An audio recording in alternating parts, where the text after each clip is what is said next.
안녕하십니까. 상급 문제풀이 오리엔테이션 시간입니다. 자, 이번 시간에는 우리 문제풀이 하는 과정에서 어떤 문제들이 나오는가에 대해서 한번 알아보겠습니다. 자, 1번 처음으로 나온 게 도금 문제죠. 도금입니다. 그래서 이게 45문항이 나오죠. 45문항입니다. 여러분 설명은 거기 다운받으셔가지고 그걸 자료를 보시면 되겠습니다. 1번 보시면요. 거기에 불쌍히 여길 연자죠. 네, 불쌍히 여긴다. 마음심이 와 있고 이렇게 돼 있죠. 그래서 이게 원래 낱글자에는 불쌍히 여길 연자죠. 연자. 근데 여기 단어로 쓸 때는 어떻게 씁니까? 네, 불쌍히 여길 민자가 오죠. 여기서. 그러면 이게 연민이 아니고 어떻게 써야 되죠? 연민 이렇게 써야 되죠. 그래서 중요한 거는 자, 두음 법칙을 밝혀서 적어줘야 된다는 것이죠. 그래서 연민이 맞고요. 자, 그 다음에 두 번째 나와 있는 게 뭡니까? 통솔이죠. 자, 그래서 거느릴 통자입니다. 솔자도 거느릴 솔자죠. 자, 원래가 이게 뭐였습니까? 비율율자죠. 그래서 통율이라고 하면 안 되고 여기서는 통솔이라고 해야 되죠. 거느릴 통자, 거느릴 솔자. 통솔. 그래서 두 가지 이상의 음과 뜻이 있는 경우는 그걸 정확히 밝혀서 써줘야 된다는 것이죠.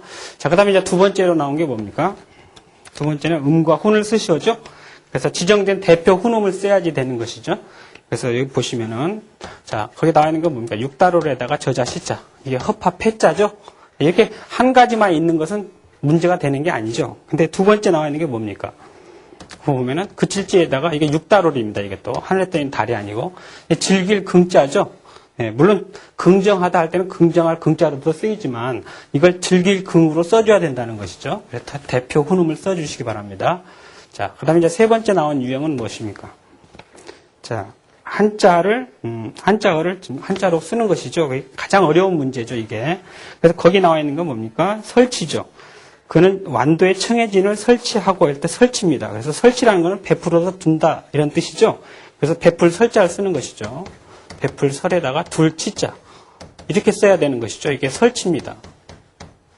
베풀어서 둔다는 뜻이죠. 근데 설치를 가지고 음만 맞게 이렇게 쓴다면은 틀린 경우가 되죠. 만약에 눈설자, 씻을 설도 되죠. 부끄러울 치자.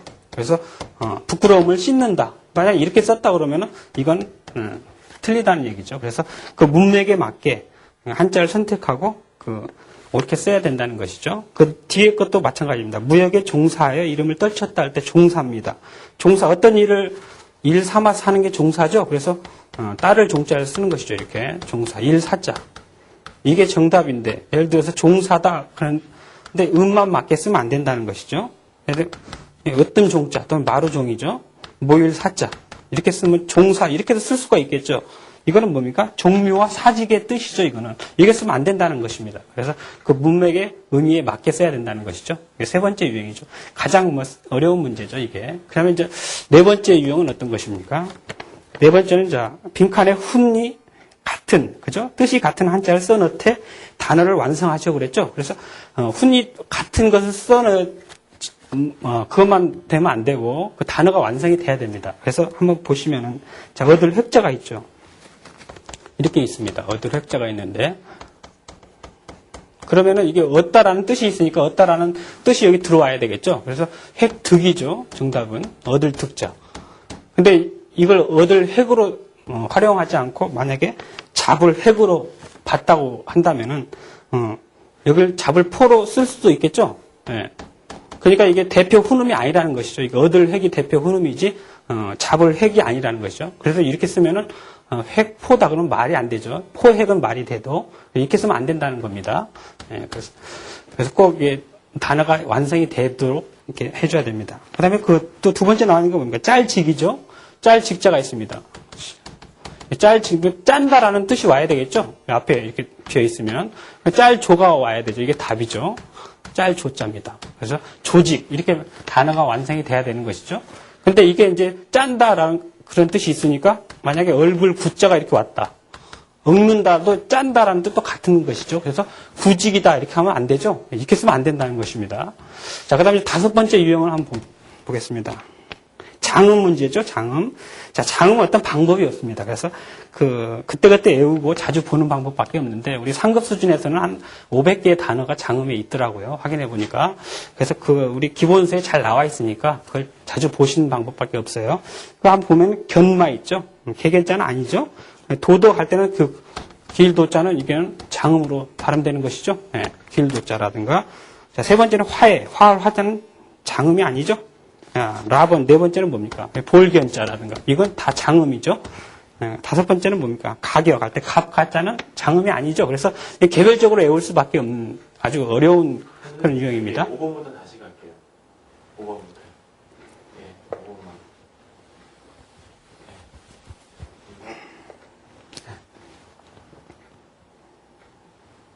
자, 그 다음에 이제 다섯 번째 유형입니다. 다섯 번째 유형 보시면은 장음이죠. 장음은 아주 가장 어려운 문제죠. 그래서 이건 어떤 방법이 없습니다. 어떤 규칙이라는 게 없기 때문에 여러분 그때그때 이제 예제를 보시고 자주 확인하는 방법밖에 없죠. 그래서 여기 한번 보시면은 견마 있죠. 개견자는 짧게 발음되는 것이죠. 그래서 도덕 할 때는 그 도자가 길도자인데 도리도 이건 길게 발음되는 것이죠. 그래서 도덕이라는 단어를 아셔야 되고 화해할 때는 화자입니다. 이것도 짧게 발음되는 것이죠. 근데 견문할 때는 이제 볼견자는 길게 발음되는 것이죠. 그래서 볼견자는 장음이다라고 알고 계시면 되고, 자 가격은 갑가자는 단음이죠. 그래서 이게 아니다. 이렇게 개별적으로 외울 수밖에 없는 아주 어려운 문제죠. 자, 이런 유형이 다섯 문제가 나오죠. 다섯 문제가 나옵니다. 여섯 번째 유형을 한번 보겠습니다. 여섯 번째는 한자와 뜻이 반대 또는 상반되는 한자를 써서 단어를 완성하시고 그랬죠. 그거 보니까 어리석을 우자가 돼 있죠. 어리석을 우자. 자, 원숭이 우자입니다. 이게 긴 꼬리 원숭이 우자인데 원숭이 정도의 마음이다. 어리석은 마음이죠. 여기에 반대되는 걸 써 넣어야 되죠. 어리석다의 반대는 뭡니까? 현명하다죠. 그래서 현명하다라는 뜻이 있죠. 이게 어질 현자입니다. 원래는. 근데 현명하다라는 뜻이 있죠. 그래서 이 어질 현자를 쓰면 되죠. 또 한 가지 보시면요. 그 고요할 정자가 있죠. 고요할 정자. 움직이지 않는다 이런 뜻이죠. 고요하다라는 거는 움직이지 않는다의 반대는 뭡니까? 움직인다. 움직일 동자가 쓰면 되는 것이죠. 이렇게 쓰면 됩니다. 반대되는 것이죠. 근데 이제 반대되는 게 이제 복수 정답이 인정되는 경우가 있죠. 그다음에 이제 일곱 번째 유형입니다. 일곱 번째 보시면요.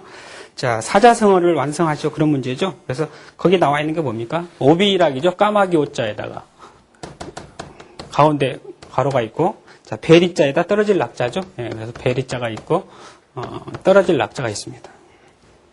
그래서 여기에 들어갈 게 무슨 자죠? 날비자죠. 그래서 날비자를 이렇게 써주면 되는 것이죠. 날비자를 써주면 됩니다.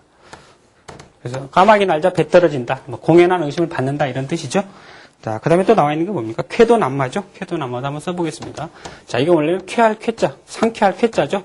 마음이 툭 터졌다. 이 말이에요. 답답한 마음이. 거기 들어갈 게 뭡니까? 어지러울 난자죠. 그래서 잘 들다 이런 뜻이 있어요. 쾌자가. 그래서 어지럽게 흩어진 삶을 잘 든 칼로 싹 정리했다라는 것이죠. 쾌도남마. 근데 속뜻은 무엇입니까? 이렇게 복잡한 일을 깔끔하게 정리했다 이런 뜻이 있죠. 그래서 어지러울 난자. 이렇게 사자성어 문제는 아주 쉽습니다. 한 번만 여러분이 정리하시면은 잘 잊어먹지 않는 그런 문제죠. 그 대신에 이제 어떤 한자의 괄호가 되냐가 문제죠. 그래서 그 낱낱 글자를 잘 보셔야 됩니다. 그게 이제 일곱 번째 유형이고요. 여덟 번째 유형 한번 보겠습니다.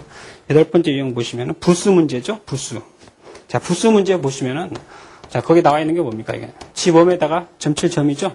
점치는 집이다 원래는. 근데 이제 가게 점이로 됐죠 요즘에는. 그래서 집을 뜻하는 이게 지범이 부수죠. 그래서 제가 이제 설명을 드릴 때 문제풀이에서 다 대부분 부수를 밝혀서 이야기해 줍니다. 그래서 여러분이 자연적으로 부수에 대한 걱정은 안 하셔도 될 겁니다. 자, 그 다음에 이제 가게 점자가 있고 그 옆에 있는 거는 가장 최자죠. 가로알 밑에 취할 취자입니다. 그래서 여러 사람의 말을 듣고 거기서 가장 좋은 말을 취한다. 그래서 가로알이 부수죠. 해일이 아니고 가로알이 부수입니다. 그래서 이 부수 문제도 다섯 문제 나오기 때문에 꼭 맞히셔야 되죠. 자, 그 다음에 이제 아홉 번째 유형이 어떤 겁니까? 자, 동음 이어죠. 자, 소리는 같지만 뜻이 다른 것이죠. 자, 이것도 좀 어려운 문제의 유형입니다. 그래서 거기 보시면은 사수입니다. 죽을 사자에다가 어떻게 됐죠? 지킬 숫자. 이렇게 돼 있죠? 이렇게 돼 있는데 이것은 뭡니까? 죽을 힘을 다해서 지킨다는 것이죠. 근데 문제가 요구하는 것은 자, 총포를 잘 쏘는 사람이다. 그런 것이죠. 총을 잘 쏘는 사람. 이런 사람을 나타내는 사수는 쏠 사자가 들어가야 되죠. 네, 사수. 손 숫자가 들어갑니다. 이렇게. 그죠? 이게 정답이죠? 이게 아니고.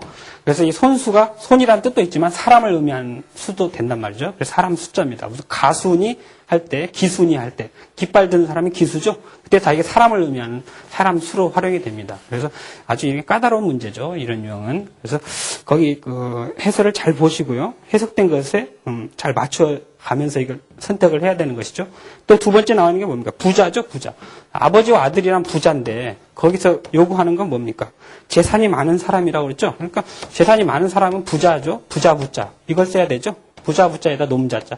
이렇게 써야 된다는 것이죠. 그래서 이런 유형도 좀 까다로운 유형에 해당됩니다. 그 다음에 10번째 유형 보겠습니다. 10번째 유형 보시면은 자, 한자의 뜻을 쓰시고 그랬죠. 한자의 뜻을 쓰는 겁니다. 뜻풀이 하는 것이죠. 그래서 한자의 활용이 여러 가지가 되기 때문에 그 자전을 많이 찾아보고 그 용례를 익힐 수밖에 없죠. 그래서 이 바소자에다가 말할 위자죠. 말할 위자. 그러면 소위 그러면 뭡니까? 이른바죠. 이른바. 그래서 이른바 이렇게 써야 되죠. 이렇게 써주면 됩니다. 여기는 이런 문제는 아마 유형이 한정돼 있어요. 그래서 여러분이 그 기출문제만 잘 풀어보시면은 유형이 한정돼 있기 때문에 다 맞을 수 있겠죠. 그 다음에 또 나온 게 뭐죠? 서신이죠. 글 서자에다가 믿을 신자죠. 가로 아래 부수라는 거 아셔야 되고. 자, 믿을 신자가 이게 믿다라는 뜻도 있지만 편지란 소식이라는 뜻이 있어요. 그래서 서신 그러면은 편지란 뜻이죠. 편지. 자, 편지란 뜻이다. 그래서 이 낱낱의 글자가 어떻게 활용되는지 자전을 찾아가면서 그때그때 좀 익혀주시기 바랍니다. 자, 그 다음에 11번째 한번 유형을 보겠습니다. 약자죠, 약자. 자, 우리가 정자를 약자로 쓰는 문제도 나오고, 또, 약자를 정자로 쓰는 문제도 나오죠. 그래서 거기 나와 보시면은, 자, 이런 자가 있죠. 물수에다가 가지런할 제자가 있죠. 이게 구할 제자, 또는 건널 제죠. 이렇게 되는데, 이걸 약자로 쓰면은 물수에다가 그럴 문이 오고, 이렇게 되죠. 이렇게 됩니다. 또 하나 더 보시면요. 달 경자죠. 실사에다가 물줄기 경자죠. 이렇게. 물줄기 경인데, 이 약자를 쓰면 어떻게 됩니까? 실사는 그대로 오고, 이게 이렇게 되죠? 그래서 이게 물줄기 경자가 이렇게 변하는데, 이 물줄기 경이 들어가는 글자는 다 이런 식으로 변하는 겁니다. 이런 식으로. 예를 들자면은, 술의 거에다가 물줄기 경자가 들어간 거 뭡니까? 가벼울 경자죠? 가벼울 경자의 약자도 이렇게 되죠. 술의 거에다가, 또 밑에 흑토. 이렇게 되죠? 다 똑같이 변하기 때문에 어려운 문제가 아니죠. 그래서 이런 유형은 여러분들이 어떤 공통점이 있기 때문에 그 공통점을 찾아보시면은 아주 쉽게 접근할 수가 있습니다.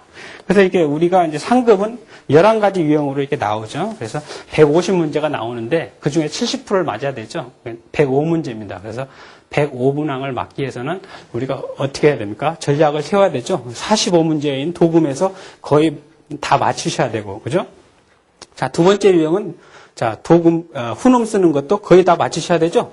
우리가 가장 어렵게 생각하는 거는 쓰기죠. 쓰기는 상당히 어렵습니다. 사실은요. 문제 나오면은. 그래서 이거 이렇게 맞추시고, 그 다음에 뭐, 이렇게 반대어, 유의어라든가 반의어 쓰는 것도 다 맞추셔야 되죠.